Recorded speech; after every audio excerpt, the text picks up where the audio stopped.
Bonjour à tous, voici une petite vidéo pour les classes de 5e sur le chapitre Angle et parallélisme. Donc c'est un chapitre qui est assez court, qui contient la définition de deux types d'angles. Donc dans tous les cas, vous avez ce type de configuration. Deux droites et une troisième droite qui coupe les deux précédentes et qu'on appelle la séquente. Alors, quand vous avez ce type de configuration, les premiers angles qu'on va vous demander de retenir, ce sont les angles alternes-internes. Si on les appelle alternes-internes, c'est parce qu'ils doivent être internes pour commencer, donc à l'intérieur des deux premières droites, dans cette partie en fait du schéma, et alternes, donc de part et d'autre de la séquente. Donc par exemple, ces deux angles sont alternes internes. Vous avez aussi celui-ci avec celui-là. La dernière propriété, la dernière part de la définition, c'est que les deux angles doivent avoir des sommets différents. Donc, ces deux angles ici ne sont pas alternes internes puisqu'ils ont le même sommet. Donc ça, ce sont des angles alternes internes. Maintenant, vous avez exactement le même schéma, mais cette fois-ci, hop, vous allez apprendre les angles correspondants. Donc la séquente, ça bouge pas. C'est toujours le même mot de vocabulaire. Par contre, vous allez placer des angles correspondants. Les angles correspondants, cette fois-ci, doivent être un à l'intérieur et un à l'extérieur. Donc, l'extérieur, c'est cette partie, l'intérieur, c'est cette partie. Et ils doivent être tous les deux du même côté de la séquente. Et comme pour les angles alternes internes, ils doivent avoir deux sommets différents. Donc, par exemple, en angle correspondant, je peux prendre cet angle et cet angle. Mais j'aurais très bien pu prendre cet angle et cet angle, ou cet angle et cet angle, cet angle et cet angle. Un dehors, un dedans, du même côté de la séquente, deux sommets différents. Alterne interne, tous les deux dedans, de part et d'autre de la séquente, et deux sommets différents. La seule propriété que vous allez voir dans le cours, c'est que si les angles sont égaux, les droites sont parallèles. Donc je vais les appeler D1 et D2, ça va être plus simple. Donc, dans les deux cas, ce sera D1 et D2. Si les angles sont égaux, qu'ils soient alternes internes ou correspondants, alors les deux droites sont parallèles. Et la dernière chose que vous allez un peu voir dans ce cours-là, mais que normalement vous savez déjà, c'est pour les angles opposés, et qu'on appelle ça les angles opposés par un sommet. Donc, si jamais j'ai, hop, deux droites qui sont séquentes en un point O, alors ces deux angles sont égaux.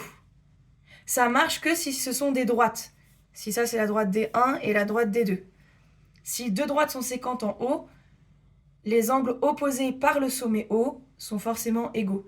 Ça ne marche pas si ce ne sont pas des droites. Par exemple, un schéma qui ne fonctionne pas, c'est ça.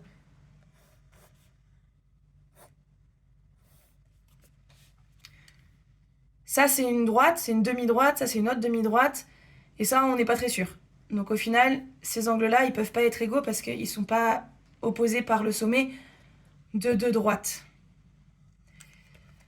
Une fois que vous avez ça, vous avez absolument tous les angles que vous allez voir en 5e. Donc la seule chose que je peux vous montrer, c'est un petit exemple de à quoi ça sert. Donc soit on vous demandera de trouver et de calculer un angle, soit on vous demandera de montrer que les droites sont parallèles, ou on vous demandera est-ce que les droites sont parallèles. Donc on va faire les deux cas. Supposons, hop, je vous donne un petit schéma. Je vais faire quelque chose de super simple, hein, vous attendez pas à la résolution du problème du siècle.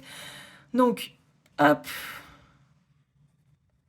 j'écris n'importe quoi aussi au niveau des angles. Voilà.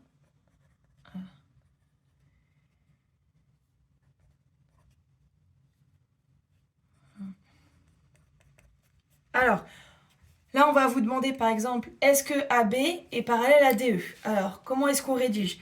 Déjà, à chaque fois qu'on vous demande de montrer un truc, 3 étapes, on a or, donc, simple. On a Dans on a, vous allez dire ce que vous avez dans l'énoncé, d'accord? Vous m'inventez pas des données, vous en omettez pas non plus, vous écrivez tout ce dont vous avez besoin pour résoudre le problème. Si on vous demande des droites parallèles, dans votre tête, vous devez trouver des angles égaux, et pas n'importe quels angles, ils doivent être soit alternes-internes, soit correspondants, donc vous regardez ce que vous avez sur le schéma, et vous mettez le joli petit mot de vocabulaire qu'on s'attend à voir forcément, puisque vous êtes en plein dans ce chapitre. Donc, vous allez me dire, on a, et vous allez donner les noms. On a besoin d'un point supplémentaire. Ici, donc vous allez me donner les noms. Donc, on a CBF et BDE correspondants. Moi, ici, j'ai choisi des angles correspondants. Si ça se trouve, ils seront alternes dans votre exercice, ça ne change pas grand-chose. Voilà. Et dans on a, vous allez aussi mettre leur valeur. CBF, il vaut 54 degrés.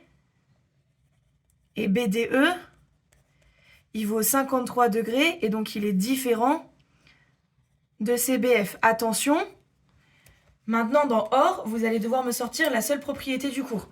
Donc, OR, si les angles correspondants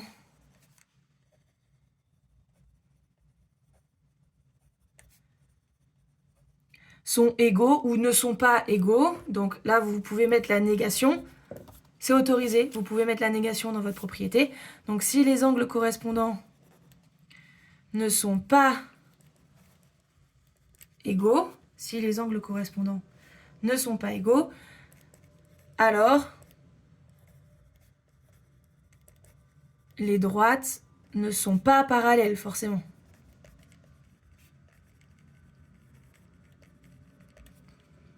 Donc quand je parle des droites, c'est les droites qui ne sont pas la séquence. Vous pouvez appeler ça les droites, c'est pas très grave.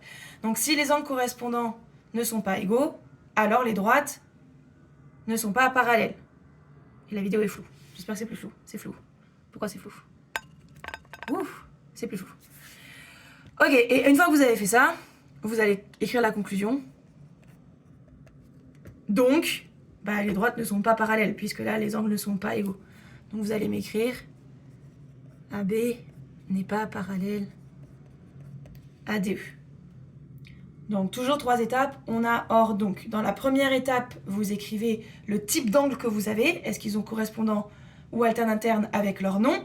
Ensuite, vous dites leur valeur et du coup, est-ce qu'ils sont égaux ou non. Donc 2 parties à mettre dans le on a.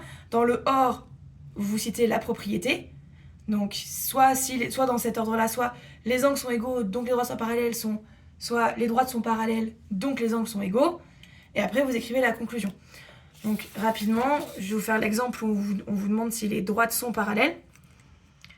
Donc je vais faire un petit schéma. Donc, pardon, cette fois-ci les droites sont parallèles, donc vous allez devoir me trouver un angle, pardon. Hop. Bon, faites semblant, elles sont parallèles, c'est pas grave. Tac, tac, tac, tac.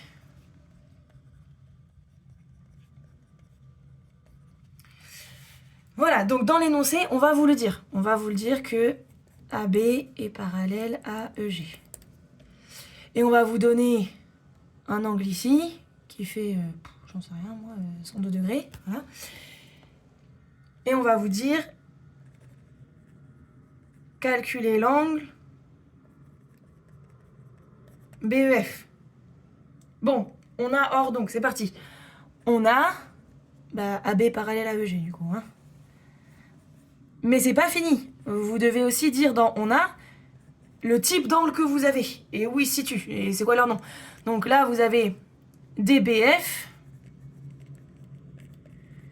et BFE alterne-interne.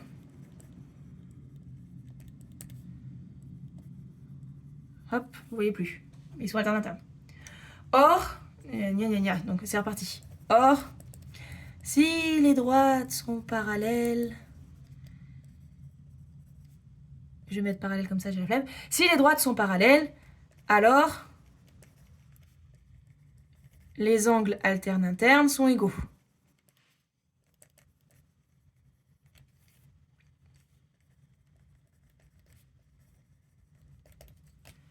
Conclusion, donc B Enfin, DBF égale BFE égale machin. Donc, j'ai écrit BEF et personne me le dit. Honte sur vous. BFE, c'est ça l'angle que je veux. Donc, du coup, on reprend. Donc, hop. DBF égale BFE égale 102 degrés. Voilà, donc à chaque fois, 3 étapes. On a or, donc. Dans on a, vous mettez si les droites sont parallèles et quel type d'angle vous avez avec leur nom. Dans or, vous citez la propriété du cours. Et dans donc, vous mettez la valeur de l'angle qu'on vous demande. Et c'est tout ce qu'il faut retenir pour ce chapitre.